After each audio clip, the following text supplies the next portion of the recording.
बार पवित्र ओंकार का उच्चारण करिए।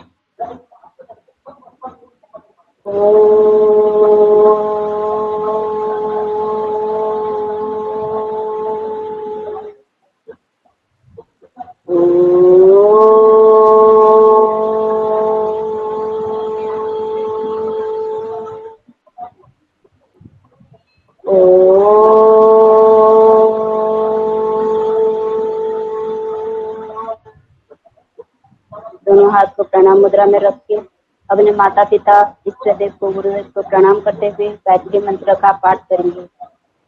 ओम भूर्भुवः स्वः तत्सवितुर्वरेण्यं भर्गो देवस्य धीमहि धियो यो नः प्रचोदयात्। संकल्प करें। हम संकल्प करते हैं कि आजीवन यम और नियम का पालन करेंगे, पूरे विश्व में योग का पताका फहराएंगे। हमारा संकल्प शक्ति सुदृढ़ है, अभेद है, पवित्र है। हम अपने संकल्प शक्ति से कुछ भी कर सकते हैं। हमारे पास अजय मनोबल है, अजय मनोबल है, अजय मनोबल है। ओम शांति शांति शांति है। दोनों हाथ को रख करके उसकी गर्माहट को अपने आंखों पे और पूरे चेहरे पर महसूस कीजिए। प्रणाम मैम। प्रणाम, सभी को प्रणाम। और सभी का काम तो नहीं आया मेरे पास। अनु तो वापस चली गई ज्वाइन करके भी, काम तो उसने कुछ भेजा नहीं है। प्रतिमा जी आपका आ गया, देवेंद्र हेमंत जी का आ गया, देवेंद्र जी आपका भी नहीं आया। चलिए, जिसने नहीं भेजा है वो लोग भेज दीजिएगा, ठीक है। और अब तक मैंने टीवी के ऊपर दिया था वो क्वेश्चन, है ना। और हमने उसके बाद में मधुमेह क्या है, उसका कारण क्या है, मधुमेह की प्रकार पढ़े थे चारों। कोई बताएगा क्या कितने प्रकार थे मधुमेह के और क्या क्या थे?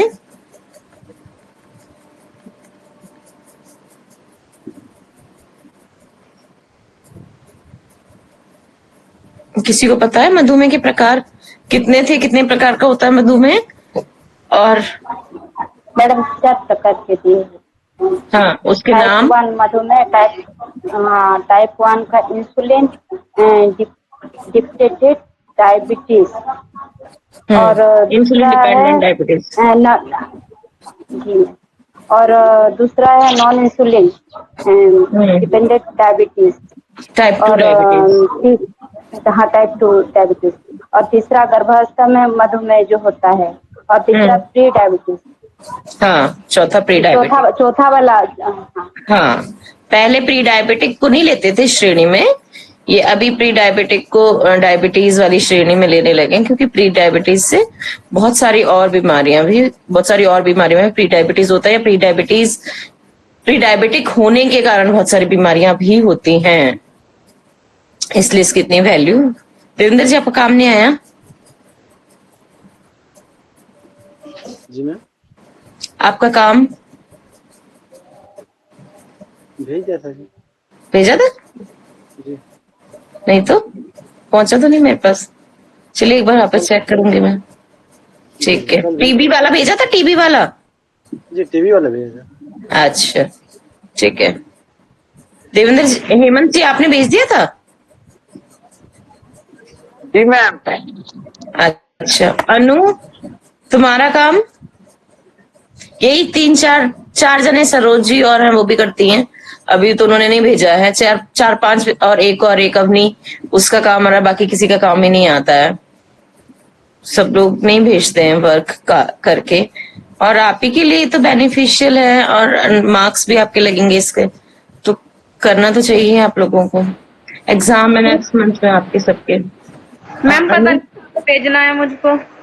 हाँ मैम पता नहीं चलता मुझे कैसे भेजना है आपके पास। मेरे नंबर पे भेज दो ना बेटा। मैम आप नहीं है। अरे ग्रुप में मेरा नंबर है ना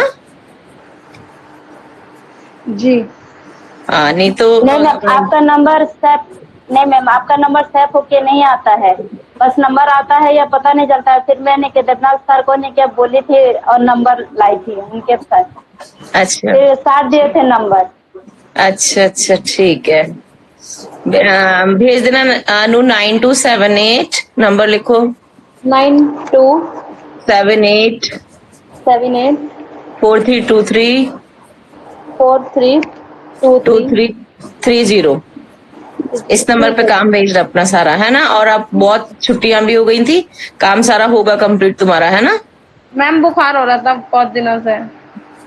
अच्छा, तो जितना है उतना भेजना, फिर जो बाकी का नहीं हुआ है वो भेजना मेरे को। धीरे धीरे करके भेजो, इस हफ्ते में भेज देना, ठीक है। जी जी। हाँ, क्योंकि बहुत सारा हमारा हो गया है लगभग कोर्स ना, तो हम बस अब आगे बढ़ रहे हैं, लास्ट चीजें रह गई हैं। अब आज हम पढ़ेंगे मधुमेह को, उसी को आगे बढ़ाएंगे टॉपिक को, कि मधुमेह के क्या कारण हैं, किस कारण से ये मधुमेह होता है, ठीक है। अभी तक हमने इसके चारों प्रकार पढ़े थे। चारों प्रकार अभी प्रतिमा जी ने बताया कि ये प्रकार हैं, और ये किस तरीके से इसमें क्या क्या होता है वो हमने लास्ट वाली क्लास में अपना पढ़ा था। तो इसको पढ़ लेना अगर नहीं पढ़ा है किसी ने तो। बहुत अच्छा और इम्पोर्टेंट टॉपिक भी है ये मधुमेह। तो इसके मधुमेह के कारण क्या है हम वो पढ़ते हैं आज। अक्सर लोगों का कहना होता है कि वह ऐसा कुछ नहीं खाते हैं जिसकी वजह से उनकी रक्त शर्करा बढ़े और उन्हें मधुमेह जैसी जानलेवा बीमारी हो जाए। लेकिन मधुमेह होने के पीछे केवल मीठे का सेवन करना ही एकमात्र कारण नहीं है। मधुमेह के कारण निम्नलिखित हैं। ये सच बात है, क्योंकि जो जरूरी नहीं है कि आप मीठा खाओगे तो आपको शुगर होगी। मीठा से शुगर का कोई लेना देना नहीं है। शुगर जब पच नहीं रही है, जब शुगर हमें इंसुलिन नहीं मिल रही है और शुगर उसमें ऊर्जा के अंदर चेंज नहीं हो पा रही है, सेल उसका यूज नहीं कर पा रहा है, और जब वो खून में खाली घूम रही है, इसका वो चीज है शुगर, मतलब डायबिटीज होना। ग्लूकोज के अणु जब खुले घूमते हैं खून के अंदर, जब बहुतायत हो जाती है, सेल उसको यूज नहीं कर पाते हैं अपने काम के लिए, क्योंकि वो एक ऊर्जा ही तो है, वो हमारा खाना ही तो है, और वो खाने को यूज करके सेल ऊर्जा वगैरह बनाती है, अपने काम करती है। तो जब वो कर नहीं पा रहे हैं, वो वाली स्टेज होती है, और उसमें मीठे का कोई बहुत बड़ा रोल नहीं होता है। जब शुगर हो जाती है तो मीठा नहीं खाना चाहिए, क्योंकि ऑलरेडी रक्त में शर्करा की मात्रा है और आप खाओगे तो और बढ़ जाएगी। बाकी सचमुच में इसका कोई मीठे में शर्करा का कोई रोल नहीं होता है। तो इसके कारण क्या है, देखिए टाइप 1 में हम पढ़ते हैं कि अभी तक टाइप 1 डायबिटीज होने के पीछे के मुख्य कारण का पता नहीं लगा है। फिलहाल तक यही माना जाता है कि शरीर की प्रतिरक्षा प्रणाली जो हानिकारक बैक्टीरिया और वायरस से लड़ती है, वह पैनक्रियाज में इंसुलिन बनाने वाली कोशिकाओं को नष्ट कर देती है, और इसकी वजह से टाइप 1 डायबिटीज होता है। इसके अलावा टाइप 1 डायबिटीज होने के निम्नलिखित कारण भी हैं। तो मेन इसका तो पता नहीं चला है टाइप 1 डायबिटीज का, पर यही है कि प्रतिरक्षा प्रणाली ये ऑटो इम्यून डिजीज इसको बोलते हैं, कि ऑटो इम्यून हो गया। तो जो हमारे ही शरीर की सेल्स हैं, वो जो प्रतिरक्षा प्रणाली क्या है, बाहर से आने वाली परजीवी कीटाणुओं को खाती है और हमारी बीमारी से रक्षा करती है। वो ही जो प्रतिरक्षा प्रणाली के है, वो ही बैक्टीरिया और हानिकारक कीटाणुओं को वायरसों से लड़ने वाली हमारे खुद के पैनक्रियाज में जो इंसुलिन बनाती हैं सेल्स, उनको नष्ट करने लग जाती है। इस वजह से इंसुलिन बनता नहीं है और टाइप 1 टाइप की हमें डायबिटीज हो जाती है। इसके अलावा जो मेन कारण है वो इन्होंने ये दिया है कि या तो वंशानुगत होती है वो जो एक पीढ़ी से दूसरी पीढ़ी में ट्रांसफर हो रही है, और वायरस और अन्य पर्यावरणीय कारणों के संपर्क में भी हो सकती है। टाइप 2 डायबिटीज के क्या कारण है? टाइप 2 डायबिटीज को निम्नलिखित कारणों के चलते टाइप 2 डायबिटीज हो सकता है। मोटापे की वजह से एक्सेसिव वेट बढ़ता जा रहा है, अनलिमिटेड, जिसके ऊपर कोई रोक नहीं लग पा रही है, और शारीरिक क्रियाओं में कमी, पॉलीसिस्टिक ओवरी सिंड्रोम हो, गर्भावस्था में से संबंधित जोखिम हो, रक्त लिपिड स्तर है टाइप 1 की तरह अनुवांशिक होने पर, और ज्यादा तला हुआ मसालेदार खाने से, ज्यादा मात्रा में मीठे का सेवन करना, और इंसुलिन प्रतिरोध, यानी जब इंसुलिन का काम बाधित हो जाता है, तो इंसुलिन जब अपना काम ही नहीं कर पाता, रेजिस्टेंस हो जाती है, बॉडी के अंदर इंसुलिन की, तो भी टाइप 2 टाइप की डायबिटीज हमको हो जाती है। ये सारी ही चीजें ऐसी हैं, हम है ना जब कुछ काम नहीं करते हैं, हमारी बॉडी बिल्कुल हम आराम वाले मोड में रखते हैं, बिल्कुल बस बैठे रहें, ये काम भी तू कर दे, वो काम भी तू कर दे, तो हम इतने जब आलसी हो जाते हैं ना कि पानी भी तू पिला देना भाई, ग्लास रखा है तो उठा के दे दो मेरे को, और हम कुछ भी नहीं करते वाली जो कंडीशन होती है ना, तो हमारी बॉडी की क्या हो जाता है, मेटाबॉलिज्म बिल्कुल डिस्टर्ब हो जाता है। कि आप खा रहे हो प्रॉपरली, सो भी रहे हो प्रॉपरली, बाकी जो सारी चीजें हैं, बट आप काम क्यों नहीं कर रहे हैं? मतलब अपनी बॉडी से कुछ तो कीजिए, एक्सरसाइज नहीं, योग नहीं, चलना नहीं, फिरना नहीं, बॉडी से किसी भी तरीके का कोई वर्कआउट नहीं, तब आपकी बॉडी का जो मेटाबॉलिज्म है बिल्कुल टोटली डिस्टर्ब हो जाता है, और वो भी ये इसका एक बहुत बड़ा रीजन होता है। और इंसुलिन की रेजिस्टेंस भी इसमें बहुत बड़ा काम करती है। ये आनुवंशिक भी है, और लिपिड स्तर वगैरह भी बढ़ता घटता जब जब रहता है तो भी प्रॉब्लम आ जाती है। और गर्भावधि का मधुमेह इसके कारण क्यों होती है, गेस्टेशनली की का क्या कारण है इसमें? टाइप 2 मधुमेह के समान गर्भकालीन मधुमेह तब विकसित होता है जब शरीर इंसुलिन के लिए प्रभावी ढंग से प्रतिक्रिया करने में सक्षम नहीं होता। उस टाइम भी यही है कि जो मेटाबॉलिज्म है ना उसमें बहुत उठापटक होती है, और बॉडी है ना काम कर रही होती है काफी ज्यादा अंदर से, इंटरनल हमारे ऑर्गन्स वगैरह जो होते हैं, तो उसके लिए उसको पूरी तरह से सपोर्ट करने वाली हमारी दिनचर्या होनी चाहिए। ये नहीं कि एकदम लेथार्जिक पड़े रहे हैं हम और कुछ नहीं करना, कोई एक्सरसाइज भी नहीं करनी, कोई योग भी नहीं करना, और बस खाना खाना खाना और आराम करना। तो ये वाली कंडीशन है ना बहुत जल्दी आती है। और या फिर आपके शरीर में पहले से ही ऐसी चीजें हों और फिर आप प्रेग्नेंट हो जाएं और फिर भी आप केवल रेस्ट मोड में रहेंगे, तो भी ये कंडीशन हो जाती है। तो इसलिए जितना चलते फिरते हैं, एक्सरसाइज करते हैं गर्भावस्था की स्थिति में, प्रेगनेंसी में, तो उतना ही ज्यादा अच्छा रहता है। टाइप 2 के समान गर्भकालीन मधुमेह तब विकसित होता है जब शरीर इंसुलिन के लिए प्रभावी ढंग से प्रतिक्रिया करने में सक्षम नहीं होता है, और यह एक ऐसी स्थिति है जिसे इंसुलिन प्रतिरोध कहा जाता है। इंसुलिन रेजिस्टेंस इसको बोलते हैं। वो जब शरीर की कोशिकाएं ग्लूकोज को ठीक से अवशोषित नहीं करती हैं तो एक साधारण चीनी रक्त प्रवाह में जमा हो जाती है, जिससे परिणाम स्वरूप रक्त परीक्षण में ग्लूकोज का स्तर बढ़ जाता है। अहियो में क्लीवलैंड क्लिनिक में एंडोक्राइनोलॉजिस्ट केविन बॉस्टर्ड डीओ ने क्या किया, क्या वो कहते हैं कि गर्भकालीन मधुमेह प्लेसेंटल हार्मोन के प्रभाव के कारण होता है। यह अति संवेदनशील व्यक्तियों में इंसुलिन के प्रतिरोध को बढ़ा देता है। कुछ लोगों को आपने देखा होगा कि वो बहुत ज्यादा सेंसिटिव होते हैं, ओवर सेंसिटिव बोलते हैं जिसको हम, कि हर चीज के प्रति संवेदनशील होते हैं। ये इससे भी मुझे परेशानी, उससे भी मुझे परेशानी, इससे मुझे ऐसा हो जाता है, इससे मुझे ऐसा हो जाता है, ये वाली सिचुएशन। इस तरीके के लोगों को भी ये प्रॉब्लम हो जाती है। प्लेसेंटा से हार्मोन्स तो निकलते ही है, उस टाइम पे बहुत सारे काम करता है प्लेसेंटा, तो उसका एक बहुत बड़ा रोल होता है प्लेसेंटा का माँ और बच्चे के लिए, तो उसके कारण भी वो इंसुलिन का प्रतिरोध बढ़ा देते हैं। ये पूरी तरह से समझ में नहीं आता है क्योंकि कुछ महिलाएं इन हार्मोन को अच्छी तरह से सहन नहीं कर पाती हैं और अंततः गर्भावधि मधुमेह का विकास करती है। इन हार्मोनों में शामिल है अति वृद्धि अंतःस्राव, कार्टिसोल एक तनाव वाला हार्मोन, और एस्ट्रोजन और प्रोजेस्टेरोन, इनके भी जो लेवल्स हैं वो चढ़ते उतरते रहते हैं, चेंज होते रहते हैं। कार्टिसोल होता है कि जब बहुत ज्यादा एक्सेसिव स्ट्रेस आपको है, तनाव आपको है, तब भी आपका ये वाला जो हार्मोन है उस टाइम में जब ज्यादा सीक्रेट होता है तो आपको इंसुलिन रेजिस्टेंस आपका बढ़ाता घटाता है और आपको गेस्टेशनल डायबिटीज हो जाती है। एस्ट्रोजन और प्रोजेस्टेरोन भी बढ़ना घटना उसमें बहुत बड़ा रोल प्ले करता है। मानव प्लेसेंटन लैक्टोजन जो प्लेसेंटा में उत्पादित एक हार्मोन जो भ्रूण को ऊर्जा देने के लिए माँ के वसा को तोड़ने में मदद करता है। ये भी एक हार्मोन है जिससे कि उसमें प्रभाव पड़ता है। प्लेसेंटा इंसुलिनेज, प्लेसेंटा से एक अन्य हार्मोन जो इंसुलिन को निष्क्रिय करता है, इसके कारण से ये वाली प्रॉब्लम आती है। इनके अलावा एक गर्भवती महिला को निम्नलिखित कारणों के चलते भी मधुमेह का खतरा हो सकता है, जैसे कि कभी पहले गर्भपात हुआ हो, जिनके एबॉर्शंस वगैरह हो जाता है, वजन बहुत ज्यादा बढ़ गया हो, घर में महिला के पहले से ही कोई इतिहास रहा हो इसका डायबिटीज का, बहुत अधिक एमनियोटिक द्रव्य हो, पानी ज्यादा हो, जो फ्लूइड अंदर होता है जिसमें बच्चा रहता है उसको एमनियोटिक द्रव्य बोलते हैं, एमनियोटिक फ्लूइड बोलते हैं, कि अगर वो भी बहुत ज्यादा है तो उसके भी वो भी एक रीजन हो सकता है। पॉलिसिस्टिक ओवरी सिंड्रोम हो, पहले से ही आपको पीसीओडी हो, तो भी ये वाली प्रॉब्लम गैस्ट्रेशनल डायबिटीज की आ जाती है।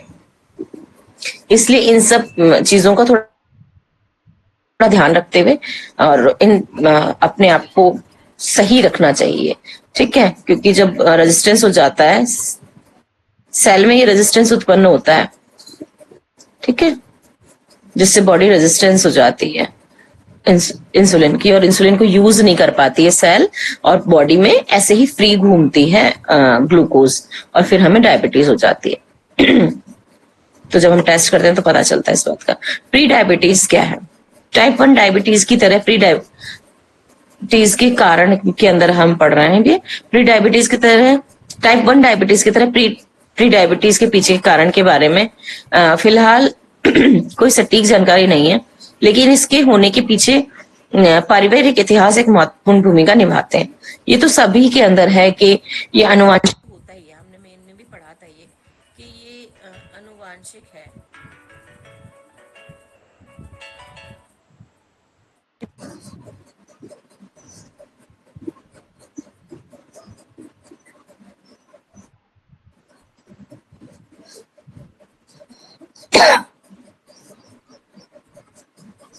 लेकिन इसके होने के पीछे पारिवारिक इतिहास महत्वपूर्ण भूमिका निभा सकते हैं। इसके अलावा अगर आप नियमित रूप से शारीरिक गतिविधियों से दूर रहते हैं और इसकी वजह से पेट में जमा होने वाली चर्बी की वजह से प्री डायबिटीज होने का खतरा बना रहता है। लेकिन फिलहाल तब तक यह स्पष्ट नहीं है कि प्री डायबिटीज होने पर शरीर में इंसुलिन कम सक्रिय हो जाता है और रक्त में मौजूद ग्लूकोज एब्जॉर्ब नहीं हो पाता है और नतीजन मधुमेह स्तर पर बढ़ना शुरू हो जाता है, लेकिन कभी इतना नहीं बढ़ता कि उसे टाइप 2 मधुमेह कहा जा सका है। लेकिन इसके अलावा कुछ निम्नलिखित भी प्री डायबिटीज का कारण माना जाता है। मेन तो रीजन यही होता है कि एब्जॉर्ब नहीं हो पाता है। जो हमारी एक सेल होती है ना, उसमें एक सेल रिसेप्टर होता है, जो ये ग्लूकोज जब आता है उसके पास में जब हमारा पाचन तंत्र काम करता है, सब कुछ होता है, खाना बन के टूट के सबसे स्मॉलेस्ट फॉर्म में जो कि इजीली एब्जॉर्ब हो जाता है ग्लूकोज के अंदर चेंज होकर के आता है सेल के पास। उसमें एक सेल रिसेप्टर होता है जो कि इंसुलिन से वर्क करता है। इंसुलिन के कारण वो ओपन शट होता है इजीली। तो एक इस तरह का होता है, उसके अंदर क्लिक हो बटन जैसा लगता है वो, और है ना, वो क्लिक करता है इंसुलिन उस जगह को, तो ग्लूकोज को सेल अंदर एब्जॉर्ब कर लेती है। जब वो रिसेप्टर काम नहीं करता है इंसुलिन के कारण, इंसुलिन की कमी के कारण या किसी भी तरीके की इंसुलिन से इनसेंसिटिव हो जाता है, रिसेप्टर वर्क नहीं करता है, तो वो एब्जॉर्ब नहीं होती है सेल के अंदर ग्लूकोज। जब वो एब्जॉर्ब नहीं होती तो फिर क्या होता है, वो फ्री घूमता है खून में, क्योंकि वो खून के द्वारा ही तो आया। अब इसमें परिसंचरण तंत्र में हमने पढ़ा था ना कि परिसंचरण पहुंचता कैसे है, ये सारी चीजें, ऑक्सीजन, खाना वगैरह, सब चीजें सेल्स तक पहुंचती कैसे, लिपिड के ब्लड के माध्यम से। तो जो परिसंचरण तंत्र है उससे खून के माध्यम से वो आ तो गई, पर सेल्स एब्जॉर्ब भी नहीं कर पा रहे, उसके रिसेप्टर काम नहीं कर रहे हैं पूरी तरह से इंसुलिन नहीं होने के कारण। इसलिए क्या होता है कि वहां एब्जॉर्ब हो ही नहीं, तो वहीं के वहीं खून के अंदर, ब्लड के अंदर ऐसे ही वो ग्लूकोज घूमती रहती है। तो जब हम टेस्ट करते हैं तो उसमें खुली शर्करा उसके अंदर घूमती हुई उसका रक्त स्तर में बढ़ा हुआ आता है कि रक्त में शर्करा बढ़ गई है। ये प्री डायबिटीज वाली स्टेज के अंदर होता है। और भी इसमें कई चीजें हैं कि कुछ और भी प्री डायबिटीज के कारण होते हैं, जैसे कि बढ़ती हुई उम्र है, धूम्रपान है, ज्यादा शराब पीना है, लाल मांस का ज्यादा सेवन करना, डिब्बा बंद खा लेना, लगातार वजन बढ़ता जा रहा है, ठीक से नींद नहीं आना, पीसीओडी है, गर्भावधि वाला मधुमेह आपको पहले से हो चुका है, लीवर से जुड़ी हुई कोई समस्याएं हैं, कोल्ड ड्रिंक वगैरह का ज्यादा आप सेवन कर रहे हो, तो ये सारी चीजें, ये वाला आपका होना हो सकता है कि आपको ये प्री डायबिटीज हो जाए, क्योंकि ये सब चीजें क्या है, इसके साथ में एक्सरसाइज नहीं कर रहे हैं हम प्रॉपरली, हमारा मेटाबॉलिज्म काम नहीं कर रहा है, लिवर हमारे को सपोर्ट नहीं कर रहा है, उसके साथ में हम इतनी सारी गलत चीजें कर रहे हैं, तो वो क्या होगा कि हमारी पूरी के पूरे मेटाबॉलिज्म डिस्टर्ब हो जाता है। जब मेटाबॉलिज्म डिस्टर्ब हो रहा है तो फिर ये सारी चीजें ऑकर होती हैं। मधुमेह होने पर क्या लक्षण दिखाई देते हैं, इसके मेन सिम्टम्स क्या हैं, वो पढ़ते हैं हम। सामान्य तौर पर मधुमेह होने पर निम्नलिखित लक्षण दिखाई देते हैं, जैसे ज्यादा पेशाब आना, बहुत ज्यादा टॉयलेट बार बार आना, गला सूखना, बार बार प्यास लगना बहुत ज्यादा, और थकान महसूस होना, धुंधला दिखाई देना, हाथ पैरों में झुंझुनाहट होना, जैसे सुन्न हो जाता है ना, सुन्नपन आ जाता है और झुंझुन झुंझुन करते हैं हाथ पैर, वो वाली स्थिति, अचानक से वजन घटना या बढ़ जाना। ये सारे के सारे लक्षण होते हैं मेन एक डायबिटिक पेशेंट के, कि अगर उसे बार बार इस तरीके की चीजें हो रही हैं तो अवेयर हो जाना चाहिए, ब्लड टेस्ट वगैरह करवाना चाहिए, अपने डॉक्टर से मिलना चाहिए कि क्या मुझे क्या प्रॉब्लम हो रही है। टाइप 1 डायबिटीज के लक्षण। जो लोग टाइप 1 डायबिटीज से जूझते हैं उनमें लक्षण अचानक से दिखाई दे सकते हैं और वे काफी गंभीर भी हो सकते हैं। टाइप 1 वालों में लक्षण काफी गंभीर हो सकते हैं, जैसे सामान्य से ज्यादा प्यास लगना, बार बार पेशाब आना, बिस्तर गीला करने की आदत, और सामान्य से अत्यधिक भूख लगना, अचानक से वजन घटना, चिड़चिड़ापन और अन्य मूड में बदलाव, थकान और कमजोरी और धुंधली दृष्टि होना। ये सारी चीजें अचानक से आ सकती हैं। टाइप 1 टाइप की डायबिटीज के अंदर लक्षण ऑकर हो सकते हैं, जिससे कि आप अवेयर हो जाएं और डॉक्टर से सलाह लें। टाइप 2 टाइप की डायबिटीज के लक्षण। टाइप 2 डायबिटीज में लक्षण स्पष्ट रूप से दिखाई देने में कई सालों में समय लगता है, क्योंकि इससे लक्षण काफी धीरे धीरे विकसित होते हैं। उसमें तो क्या होते हैं, एकदम से आते हैं टाइप 1 के अंदर, और टाइप 2 में क्या होते हैं, लक्षण धीरे धीरे आते हैं और स्पष्ट नहीं होते हैं, फिर वो बहुत लंबे टाइम के बाद पता पड़ पाता है। इसमें मधुमेह में निम्नलिखित लक्षण दिखाई दे सकते हैं। धुंधली दृष्टि होना, समय से घाव का ठीक ना होना, अगर आप कहीं कट लग गया है, कोई चोट लग गई है, तो उसमें आपको जो है वो धुंधला हो जाएगा, आपका विजन नहीं सॉरी आपके जो घाव है वो पक जाएगा और वो जल्दी सही नहीं होता है और धीरे धीरे उसमें पस क्रिएट हो जाता।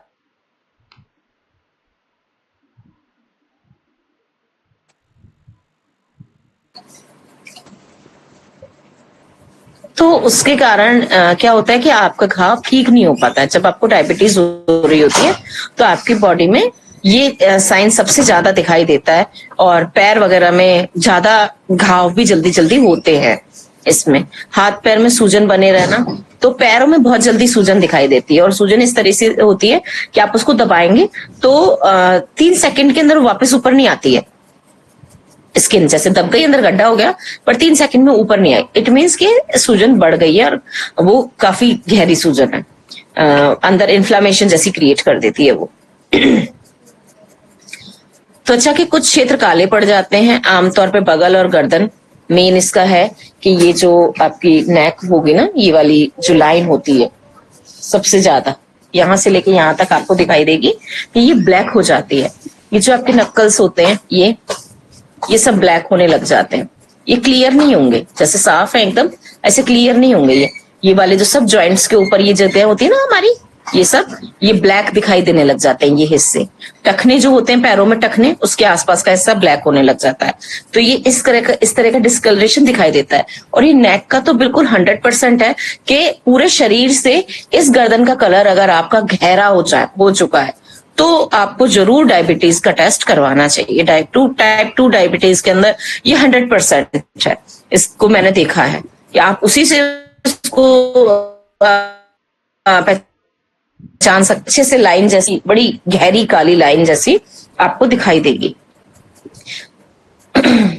और बगल भी काली हो जाती है। बगल वाला जो ये आर्म पिट वाला एरिया आपका होगा, ये भी ये काली काली आपको दिखाई देगी। सामान्य से ज्यादा प्यास लगना, हर थोड़ी थोड़ी देर में पेशाब आना, हर समय भूखे रहना। आप कितना भी खाओ आप भूखे ही रहोगे, क्योंकि इंसुलिन क्योंकि क्या है, वो ग्लूकोज तो यूज ही नहीं हो पा रहा है इंसुलिन के कारण, और जब वो यूज ही नहीं हो पा रहा है तो हर समय थकान रहती है और हर समय भूख रहती है। अनपेक्षित वजन घटना, हमेशा थका हुआ महसूस करना, बार बार संक्रमण होना, जिसमें सामान्यतः पेशाब से जुड़े संक्रमण होना या त्वचा संबंधित संक्रमण होना मुख्य है। अब इसमें क्या होता है कि जब टाइप 2 डायबिटीज होती है तो उसमें क्या होता है, यूरिन इन्फेक्शन बहुत जल्दी जल्दी होता है, इचिंग होती है और बार बार यूरिन इन्फेक्शन हो रहा है। तो जब यूरिन इन्फेक्शन हो रहा है ना, क्या होता है कि वो यूरिन में भी आती है शर्करा, तो वहां पे बहुत जल्दी संक्रमण हो जाता है और यूरिन इन्फेक्शन होता है उसके कारण, यूरिन के कारण। तो पता चलता है कि हाँ, जो यूरिन इन्फेक्शन बार बार हो रहा है उसका एक बहुत बड़ा रीजन टाइप 2 डायबिटीज भी होती है। इसमें ये इसका मेन लक्षण होते हैं ये वाले, एक तो घाव ना भरना, एक काले पड़ना क्षेत्रों का, एक बहुत ज्यादा भूख लगते रहना, और वजन घटना और ये यूरिन से रिलेटेड इन्फेक्शन होना, ये इसके मेन है। अगर ये तीनों चारों अगर किसी के अंदर है ना तो 100% उसको डायबिटीज टाइप 2 है। गर्भावधि मधुमेह के लक्षण, जो गेस्टेशनल डायबिटीज है, उसके लक्षण क्या है? हार्वर्ड हेल्थ के अनुसार गर्भावधि मधुमेह होने पर निम्नलिखित लक्षण दिखाई दे सकते हैं: सामान्य से ज्यादा पेशाब आना, बार बार आना, ज्यादा पानी पीने की इच्छा होना, हमेशा थकान बने रहना, सामान्यतः ज्यादा मितली या उल्टी आना, जो नोजिया वॉमिटिंग वाली सिचुएशन है वैसे भी प्रेगनेंसी में होती है पर 2 से 3 महीने तक ही रहती है, उसके बाद नहीं रहती है। पर अगर वो कंटिन्यूअस है आगे वाले मंथ्स में भी तो अवेयर हो जाइए कि आपको हो सकता है कि गेस्टेशनल डायबिटीज हो। भूख बढ़ने पे भी वजन कम होना, कि भूख तो बढ़ रही है और खा भी रहे पर फिर भी वेट नहीं बढ़ रहा है उसके अकॉर्डिंगली, क्योंकि प्रेगनेंसी में तो आइडियल वेट होना भी जरूरी है और हेल्दी वेट बढ़ना बहुत जरूरी होता है। और आंखों में आंखें कमजोर होना, ये भी इसमें है। खमीर संक्रमण, यीस्ट वाले इन्फेक्शन हो जाते हैं। ऐसा नहीं है कि हर महिला को मधुमेह की समस्या हो सकती है, लेकिन फिर भी गर्भ धारण करने के बाद सामान्यतः इसकी समय समय पर जांच करवाते रहना चाहिए। इसीलिए ना डॉक्टर्स बार बार इसके टेस्ट करवाते रहते हैं प्रेगनेंसी के अंदर। और क्योंकि आजकल का जो रहन सहन है उसके हिसाब से तो बहुत ही ज्यादा चांसेस बढ़ जाते हैं। प्री डायबिटिक के लक्षण क्या है? जिस प्रकार प्री डायबिटीज का कारण अभी तक नहीं पता चल पाया, इस प्रकार ठीक उसके लक्षण भी कुछ खास दिखाई नहीं देते हैं। लेकिन हाँ, त्वचा के कुछ हिस्सों का काला पड़ना सबसे सटीक लक्षणों में के तौर पर देखा जाता है। मैंने कहा ना कि त्वचा अगर काली पड़ रही तो सबसे सटीक लक्षण है ये इसका। ये मैंने देखा है। अगर किसी व्यक्ति के गर्दन, बगल, कोहनी, घुटने, उंगलियों के जोड़ों का रंग सामान्य से ज्यादा काला पड़ रहा है तो यह प्री डायबिटीज का लक्षण हो सकता है। और ये मैंने देखा है अधिकतर इन पेशेंट्स के अंदर आप देखोगे। और उनको एलर्जी भी होती है कि उनकी इचिंग वगैरह ज्यादा हो रही है, कि इन वाले एरिया में इचिंग देखी है मैंने कि वो खुजली करते रहते हैं बैठे बैठे, किसी एक जगह पे उसको खुजली हो रही है या फिर पैरों में उसको उस जगह पे इन्फेक्शन हो गया और खुजली हो रही है। ये तो बिल्कुल काले हो जाते हैं उनके, बिल्कुल दिखाई देगा जैसे आपको बिल्कुल एक जैसा सेम कलर दिख रहा है ना, सेम कलर नहीं होता है उनका, ये सब काले पड़ जाते हैं। ये सब उंगलियों के जोड़, ये बड़े आसानी से जैसे ही आप ऐसे करवाओगे तो तुरंत आपको ये ब्लैक दिखाई दे जाएंगे कि हाँ ये इसके काले। गर्दन उसकी आप चेक कर लीजिए, कोहनी उसकी आप चेक कर लीजिए, घुटने उसके आप चेक कर लीजिए, सारी चीजें ऐसी हैं कि वहां पे कालापन दिखाई देता है। बगल वाला हिस्सा है ये, इसके अंदर कालापन आपको दिखाई देगा और एकदम सटीक लक्षण है ये उसका। मधुमेह के कारण कौन कौन सी शारीरिक समस्याओं का सामना करना पड़ सकता है? जी प्री डायबिटीज है ना, इसमें मेन लक्षण नहीं दिखाई देते हैं, पर यह है कि आपको अपनी बॉडी के अंदर कुछ अलग से चेंजेस लगते हैं कि हाँ कुछ हो रहा है। जैसे कि थकान ज्यादा होना, पैरों के जो काल्फ मसल्स हैं उनमें हल्का हल्का, जैसे कि उसे आप दर्द नहीं कह सकते हो, हल्का मीठा मीठा सा पेन, बिलबिलाहट जैसा हम कहते हैं ना कि हल्की हल्की टिंगलिंग भी नहीं है, वो हल्का सा मीठा मीठा पेन है जो आप सहन कर सकते हैं। और थकान, ये 2-3 चीजें ऐसी हैं जो प्री डायबिटीज के अंदर मैंने देखा है, प्री डायबिटिक लोगों के अंदर के होती हैं। मधुमेह के कारण कौन कौन सी शारीरिक समस्याओं का आपका सामना करना पड़ सकता है, ये पढ़ते हैं हम सभी इस बारे में अच्छे से जानते हैं कि मधुमेह एक ऐसी बीमारी है जो कि उम्र के साथ बढ़ती रहती है, उम्र भर साथ रहती है और इसे बस काबू किया जा सकता है, लेकिन कभी जड़ से खत्म करना मुश्किल होता है। लगातार रक्त में बढ़ती शर्करा को कई शारीरिक समस्याओं का सामना करना पड़ सकता है। अब ये मैनेजमेंट होता है इसका, डायबिटीज को आप मैनेज कर सकते हो लाइफ लॉन्ग।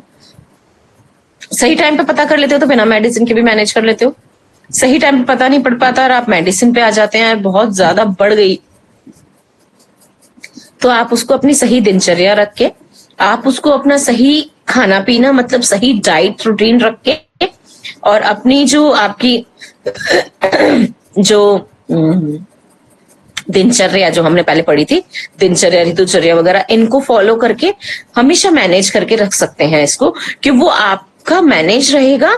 और कुछ ऐसे मल्टीविटामिन वगैरह सप्लीमेंट जो उसमें मेन जरूरी है, वो अगर आप खाते रहोगे तो आप इसको हमेशा लाइफ लॉन्ग किसी बीमारी को बढ़ने ना दे करके, और उसको आप मैनेज करके, मतलब है पर फिर भी वो इन कंट्रोल रह करके हमेशा लाइफ लॉन्ग आप स्वस्थ जीवन जी सकते हैं बिना किसी बीमारी के।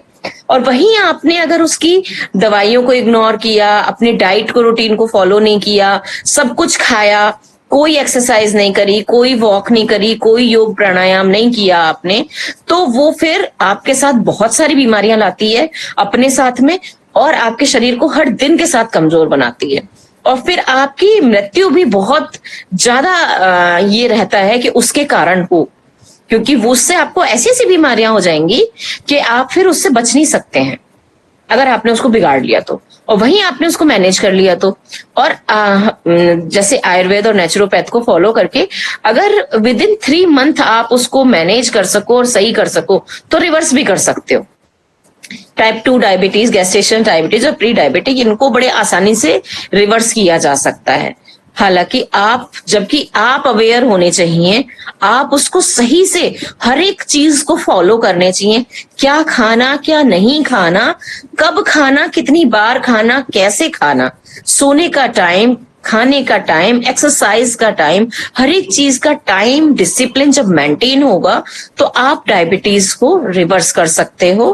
पर बहुत ज्यादा बढ़ गई है तो उसके साथ छेड़खानी नहीं करनी चाहिए, खिलवाड़ नहीं करना चाहिए।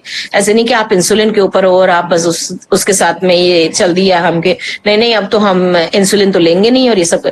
इंसुलिन अगर चल रही है, डायबिटीज की आपकी मेडिसिन बहुत सालों से चल रही हैं, तो उस मेडिसिन वगैरह सबको चलने दीजिए, साथ में उसके रूटीन और ये सारी चीजें डाइट वाइट फॉलो कीजिए, तो आप उसको अच्छे से मैनेज करके भी ले जा सकते हो life long without any other disease के। और बीमारियां नहीं होंगी जो कि जानलेवा होती हैं। तो क्या क्या ऐसी बीमारी हैं जो साथ में होती है हम पढ़ते हैं इसके बारे में। लगातार रक्त में बढ़ती शर्करा शरीर को कई शारीरिक समस्याओं का सामना करना पड़ सकता है। इसलिए सरल शब्दों में कहें तो मधुमेह एक ऐसी बीमारी है जो शरीर को बीमारियों का घर बना सकती है, क्योंकि इम्यूनिटी भी बिल्कुल डिस्ट्रॉय हो जाती है उसके अंदर, और बॉडी बिल्कुल कमजोर हो जाती है, क्योंकि उसे एनर्जी तो मिल ही नहीं रही है, एनर्जी जो ग्लूकोज से मिलती है वो उसे मिल नहीं पा रही प्रॉपरली, है ना। तो मधुमेह के कारण एक व्यक्ति का सामान्य से लेकर अति गंभीर बीमारियों तक का सामना करना पड़ सकता है। अगर किसी भी प्रकार के मधुमेह को नियंत्रित नहीं किया जाए तो निम्नलिखित प्रकार की बीमारी होने की संभावना है। किसी भी चारों प्रकार में से किसी भी प्रकार का आपको डायबिटीज है और आप उसको कंट्रोल नहीं कर रहे हैं मेडिसिन से और आप बाकी सारी चीजों से, तो फिर आपको 100% इन सब बीमारियों का सामना करना पड़ सकता है। कीटोएसिडोसिस, नस की क्षति, आंखों की समस्या, त्वचा का संक्रमण, किडनी संबंधित रोग जो सबसे ज्यादा होता है डायबिटीज के अंदर। आपने बिल्कुल अवेयरनेस खत्म करी और अपनी दवाइयां और दिनचर्या को और खाने पीने को कंट्रोल नहीं किया तो आपको है ना ये किडनी वाला प्रॉब्लम बहुत जल्दी आता है। हार्ट का प्रॉब्लम वो भी बहुत जल्दी आता है। हृदय वाहिनी रोग, उच्च रक्तचाप, ब्लड प्रेशर तो बढ़ा ही रहता है उनका, दिल का दौरा पड़ सकता है, दिल की धड़कनें प्रभावित होती हैं, आघात की आशंका है, आंखों से जुड़ी समस्याएं हैं, पैरों की क्षति है, पैरों में बहुत प्रॉब्लम हो जाती है, वेरिकोज वेन वगैरह होती है, और पैरों में घाव वगैरह। बहुत सारे पेशेंट ऐसे देखे मैंने कि पैरों के अंगूठे वगैरह में घाव हो गए, वो सही नहीं हुए, वो कटवाना पड़ गया हिस्सा, उनको उंगली काटनी पड़ गई या पैर का अंगूठा काटना पड़ गया। कितने सारों के पैर में नीचे नीचे घाव होने स्टार्ट हो जाते हैं डायबिटीज के कारण। तो वो बढ़ते जाते हैं वो घाव, और सही नहीं हो पाता, क्योर नहीं हो पाता है।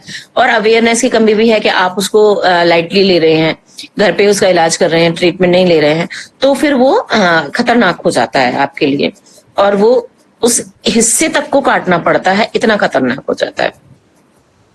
तो पैर की क्षति में वो वाली चीजें, स्लीप एपिना है, डेमेंशिया है, सुनने में परेशानी है, त्वचा की समस्या है, मुंह की समस्या है, और कवकीय संक्रमण हो जाते हैं, मूत्र में संक्रमण, यूरिन इन्फेक्शन जिसमें मैं बता रही थी कि बहुत ज्यादा होता है, शरीर में लगातार सूजन बनी रहती है, पैरों में तो बहुत ज्यादा, और बाकी आपके चेहरे वगैरह पे भी आप सूजन देख सकते हो, हाथों पे सूजन देख सकते हो, ये सारी चीजें हो जाती हैं। और घाव का धीमी गति से बढ़ना, ये तो है ही मेन चीज कि घाव भरता ही नहीं है, कि अगर किसी तरीके का आपकी सर्जरी करनी पड़ गई तो जो डायबिटीज पेशेंट है वो डॉक्टर के लिए बहुत बड़ा एक प्रॉब्लम हो जाती है कि किस तरीके से उसको कंट्रोल करेंगे कि उसकी डायबिटीज जो उसके घाव है। अब कोई भी सर्जरी करी तो टाँके तो उसमें लगेंगे, स्टिचेस तो लगेंगे ही, तो स्टिचेस भरें, घाव भरें और वो सही हो जाए, ये उनके लिए एक बहुत बड़ा परेशानी का कारण होता है कि अगर उनकी डायबिटीज कंट्रोल में नहीं रही तो ये प्रॉब्लम आ सकती है। गर्भावधि के मधुमेह होने के कारण मां और बच्चे को निम्नलिखित समस्याओं का सामना करना पड़ सकता है। सॉरी, सामान्य से बड़े आकार का शिशु, मतलब उसका वेट एक्सेसिव बढ़ जाता है। अगर गेस्टेशन डायबिटीज है तो बच्चे का आकार बड़ा होता है। उच्च रक्तचाप, आपको हाई ब्लड प्रेशर हो सकता है।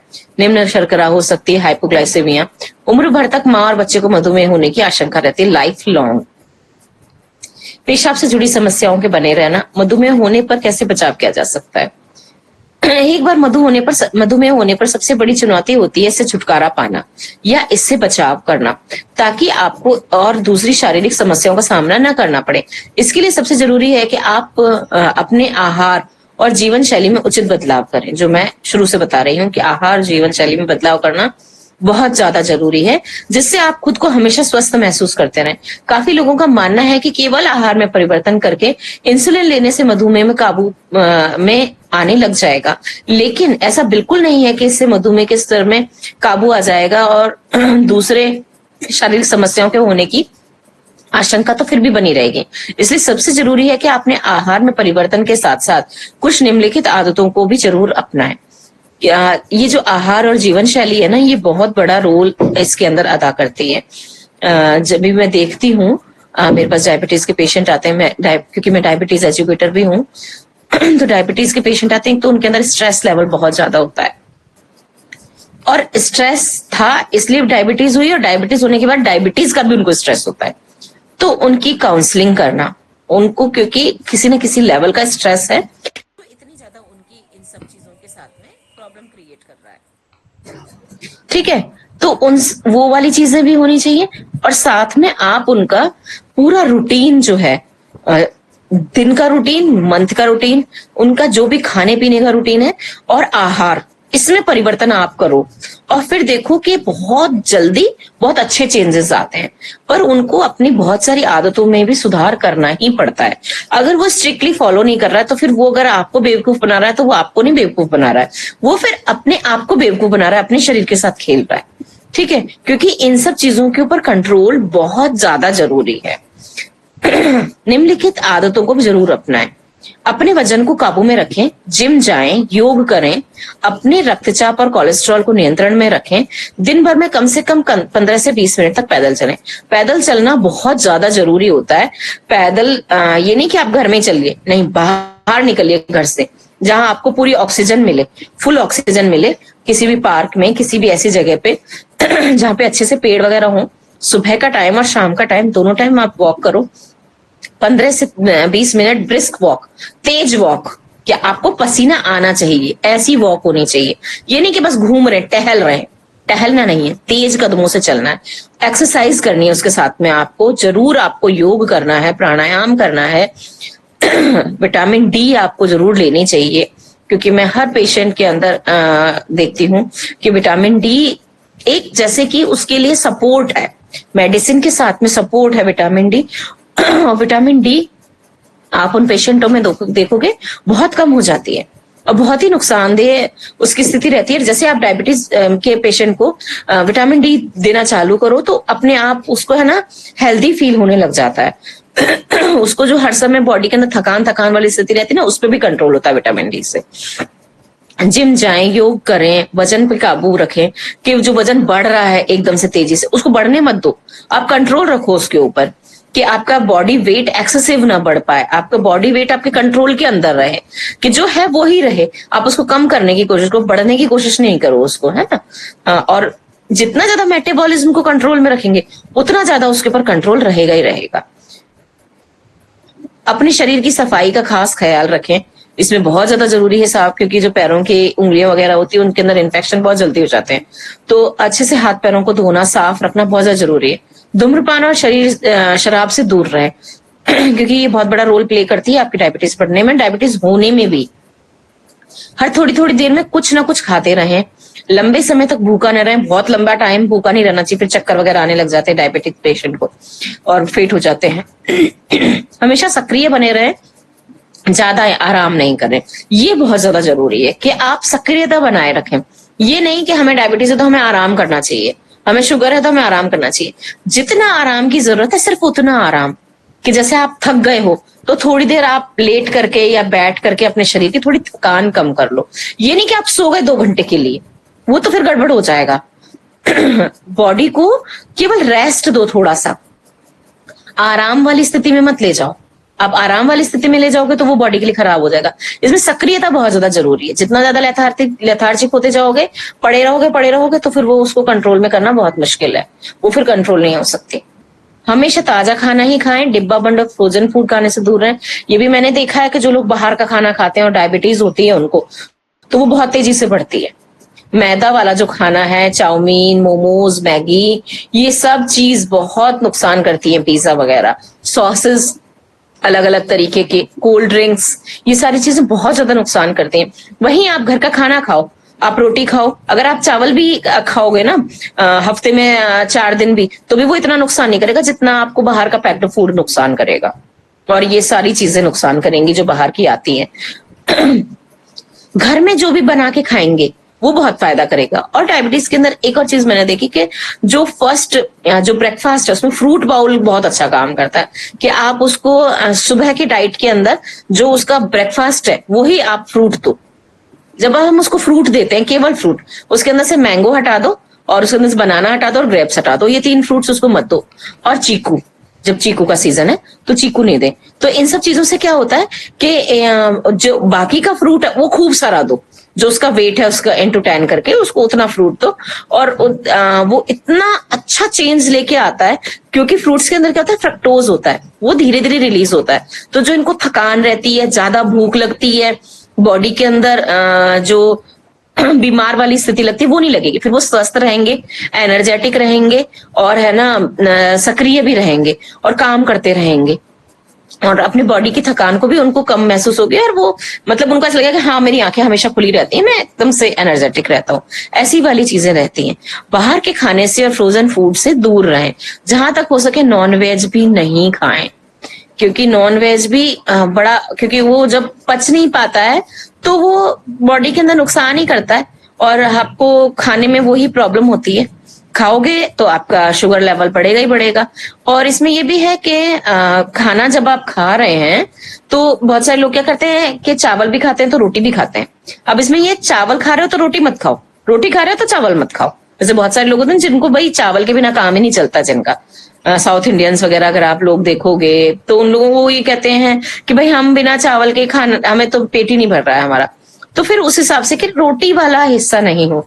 या फिर बहुत सारे नॉर्थ इंडिया में मैंने लोगों को देखा है कि वो चावल भी खाते हैं रोटी भी खाते हैं, नहीं, दोनों चीज नहीं।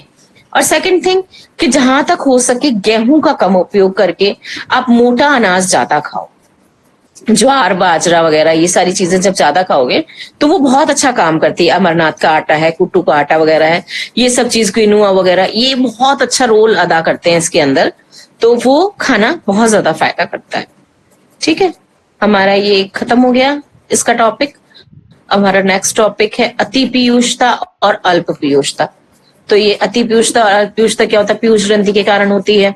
अंतःस्रावी ग्रंथि एंडोक्राइन डिजीज है ये, एंडोक्राइन उसके कारण होती है और एंडोक्राइन डिजीज के अंदर ही आता है ये। जिससे क्या है, हम चलो थोड़ा सा पढ़ लेते हैं इसके बारे में, बाकी तो कल पढ़ेंगे, 50 हो गए। क्योंकि अंतःस्रावी ग्रंथि कारण होती है, मस्तिष्क के तल पर हाइपोथैलेमस के निचले हिस्से में निकला हुआ उभार होता है। ये एक छोटे अस्थि में गुहा में से ढका रहता है। पीयूषिका खात, जिसमें पीयूषिका ग्रंथि रहती है, यह मस्तिष्क में के आधार में कपालीय खात में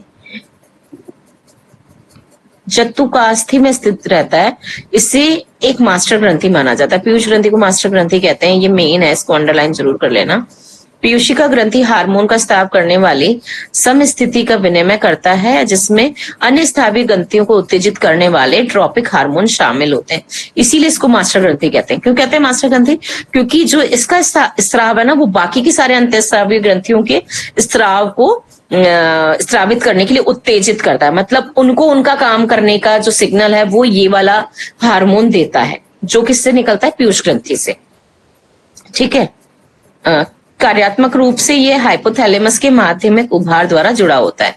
अब इसके बारे में हम कल पढ़ेंगे। ये तो काफी बड़ा टॉपिक है, खत्म तो होगा नहीं अभी ये, और टाइम 51 हो गए। तो ठीक है, क्वेश्चंस ले लेते हैं। आज के कोई क्वेश्चन हो तो पूछ लीजिए आप। ठीक है, क्वेश्चन लिख लो जो होमवर्क वाला है आज का, क्योंकि ये डायबिटीज बहुत वैसा है। इसका क्वेश्चन लिख लो, मधुमेह क्या है?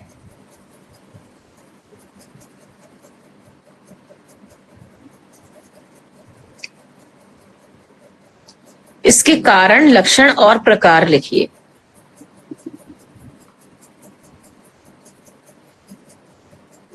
जी मैडम, और एक बार बोलिए। मधुमेह क्या है और मधुमेह के कारण, लक्षण और प्रकार लिखिए। इसके कारण भी लिखने, प्रकार भी लिखने, ठीक है। और मधुमेह के कारण कौन कौन सी शारीरिक समस्याओं का सामना करना पड़ सकता है अगर मधुमेह आपका कंट्रोल में नहीं है तो। मधुमेह के कारण कौन कौन सी शारीरिक समस्याओं का सामना करना पड़ सकता है।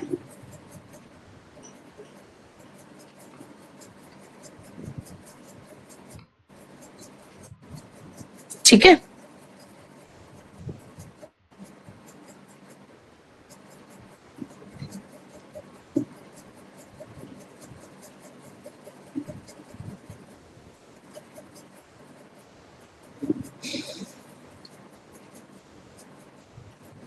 क्वेश्चन किसी को पूछना है तो पूछ लीजिए जो समझ में नहीं आया है।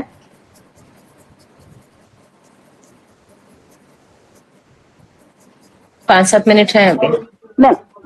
मैम आप जो बोले जो मधुमेह में बनाना, मैंगो, ग्रेप्स, चीकू नहीं लेना चाहिए, वो कभी लेना नहीं चाहिए या कभी कभार ले सकते हैं? अगर बढ़ी हुई है, ज्यादा बढ़ी हुई आ रही है तो कभी भी नहीं लेना चाहिए। जिनके ज्यादा बढ़ी हुई है या इंसुलिन पे जो डिपेंड रहते हैं उनको कभी भी नहीं लेनी चाहिए। ठीक है, और जिनकी कंट्रोल के अंदर है और प्री डायबिटीज है, जो प्री डायबिटिक वाले हैं, गेस्टेशनल डायबिटीज वाले हैं, वो कभी कभी ले सकते हैं। ठीक है,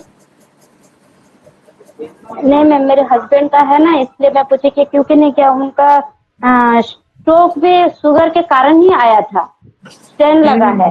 तो अभी जैसे परसों जैसे ने क्या टेस्ट करवाए तो उनका ने क्या फास्टिंग आया था 69 आया था, कम हो गया। वो दिन में 5 बार, हाँ दिन में 5 बार मेडिसिन लेते हैं शुगर का। तो अभी थोड़ा थोड़ा कभी कभार ने क्या, ये सीजन है बनाना का तो ले लेते ना, इसलिए मैं पूछ रही हूँ। मैंगो, बनाना, ये ग्रेप्स, ये सब जो ने क्या लेना चाहिए या नहीं? देखो, खाना है 15 दिन में, 10 दिन में अगर एक आध बार खा लिया तो कोई बात नहीं है। ठीक है, ऐसे नहीं खाना है कि मैंगो का सीजन है तो दिन में 2 बार 3 बार आम खा रहे हैं, ऐसा नहीं खाना है। ठीक है, और मैं फ्रूट खाने के लिए सुबह के लिए बोला है कि जो फ्रूट है वो ब्रेकफास्ट के अंदर लेना है। जो भी उनका वजन है, जैसे कि 60 किलो या 70 किलो वजन है तो इंटू 10 कर दो आप, तो 700 ग्राम फ्रूट खाना है। तो उसमें ज्यादा क्या होना चाहिए, पपीता होना चाहिए, ज्यादा पपीता रखो। और आजकल खरबूज है, तरबूज है, डाईयूरेटिक होते हैं, ये अंदर से सफाई करते हैं, पूरी क्लिनजिंग करते हैं, तो वो वाला आप दे सकते हो, ये दे दो आप। और आजकल लीची आ रहा है, चेरी आ रहा है, कीवी वगैरह, ये सब अच्छे फ्रूट्स हैं, संतरा वगैरह, ये सारी चीजें, तो ये शुगर नहीं बढ़ाते हैं कभी भी। और अगर ज्यादा मैंगो खा लिया, जैसे कि आम का सीजन है तो लोग क्या करते हैं, मैंगो शेक बना के ले रहे हैं, तो उसमें चीनी भी डालते हैं, दूध भी डालते हैं और मैंगो भी डालते हैं, तो वो क्या होता है, वो बहुत हैवी हो जाता है। तो इसलिए हम मैंगोस के लिए मना करते हैं। कुछ लोग क्या करते हैं, बनाना के साथ में केवल केला नहीं खाते हैं, उसका बनाना शेक बना के पीते हैं, तो उसके अंदर वो चीनी भी डालते हैं, उसमें दूध भी डालते हैं, बनाना भी डालते हैं, हैवी हो जाता है उन सब के लिए। तो केला अगर खाना है तो जैसे आधा केला, 1 केला आपने खा लिया कभी कभी तो कोई बात नहीं है, इतना नुकसान नहीं करेगा। और जैसे कि आम का सीजन है तो मैं पेशेंट को इसलिए स्पेशली मना करती हूँ कि आम नहीं खाओ, क्योंकि एक आम लगभग 300 से 400 ग्राम का होता है ना। तो एक ही फ्रूट इतना हैवी और सबसे ज्यादा मीठा, बहुत नुकसानदायक। आपको आम खाना है, 2-3 पीसेस आप खा लो, कोई बात नहीं है, और कभी कभी खाओ, ठीक है ना। कभी कभी खाओगे तो नुकसान नहीं करेगा मैंगो भी, पर आप डेली रूटीन के अंदर, डाइट के अंदर खा रहे हैं, उसका मैंगो शेक बना के पी रहे हैं, तो वो 100% नुकसान करेगा। ठीक है, और ग्रेप्स तो खाना ही नहीं चाहिए, ग्रेप्स और चीकू तो खाना ही नहीं चाहिए। अंगूर जो होता है बहुत ज्यादा, बिल्कुल एकदम प्योर फॉर्म होता है वो, तो वो नहीं लेना चाहिए, उससे तुरंत बढ़ती है रक्त में शर्करा, और सब लोग उसको अच्छे से डाइजेस्ट भी नहीं कर पाते हैं, इसलिए मैं मना कर देती हूँ उसके लिए। ठीक है, तो उनको क्योंकि जो अटैक आया वो भी उसके कारण आया, तो आप उनको दो नहीं, ठीक। बीपी लो हो गया, बीपी का मेडिसिन लेते थे 2 बार, लेकिन बीपी लो हो गया, शुगर हाई हो गया, इसकी वजह से स्ट्रोक आया। जो डॉक्टर जो बोले, जब ये शुगर की वजह से वहाँ पे इंसुलिन देके कम करके नहीं क्या वो स्टेन लगाया है। अच्छा, बहुत ज्यादा उनका थोड़ा ध्यान रखिए, क्योंकि उनकी हर खाना पीना हर चीज एकदम बराबर होना चाहिए। जो भी कुछ थोड़ा बहुत इधर उधर होगा तो फिर प्रॉब्लम होगी। प्राणायाम योग करवाओ आप उनको, योगासन में है कुछ ऐसे योग जो बहुत ज्यादा फायदा करते हैं। और डाइट और रूटीन बहुत जरूरी है इसके अंदर, बहुत जरूरी। और दही नहीं देना चाहिए किसी भी डायबिटीज वाले पेशेंट को, छाछ देना चाहिए खूब अच्छे से मथ के, ये नहीं कि एक बार चलाया, खूब अच्छे से मथ के उसको, बढ़िया मथो, खूब मथो पानी डाल करके, और फिर वो उसको दो आप। 2:1 की रेशियो के अंदर छाछ होना चाहिए। दही कम दही, दो हिस्सा पानी 1 हिस्सा दही डाल के खूब अच्छा छाछ बना के, जब हम उसको बिलोते हैं तो उसकी प्रकृति चेंज हो जाती है। दही गर्म प्रकृति के अंदर आता है और छाछ ठंडी प्रकृति के अंदर आता है। दही हैवी होता है शुगर वालों के लिए, वो पच नहीं पाता है उनको, और छाछ हमेशा पचता है और खाने को पचाता है, मेटाबॉलिज्म को बढ़ाता है, भूख को बढ़ाता है, हर चीज को इंक्रीज करता है। तो उनको छाछ दीजिए, ठीक है। डायबिटीज वालों को दही मना होता है एज पर आयुर्वेद। बाकी तो ये तो इन एलोपैथी में तो दही और छाछ में कोई डिफरेंस नहीं करते, पर आयुर्वेद के अंदर बहुत डिफरेंस है दही और छाछ की प्रकृति के अंदर, ठीक है। और किसी का कोई क्वेश्चन है? 58 हो गए हैं, नहीं है तो प्रतिमा जी फिर करवा दीजिए शांति पाठ, ठीक है। जी मैं कमर गर्दन सीधे करके बैठे। ओम सर्वे भवन्तु सुखिनः, सर्वे सन्तु निरामया, सर्वे भद्राणि पश्यन्तु, मा कश्चित् दुःखभाग् भवेत्। ओम शांति शांति शांति।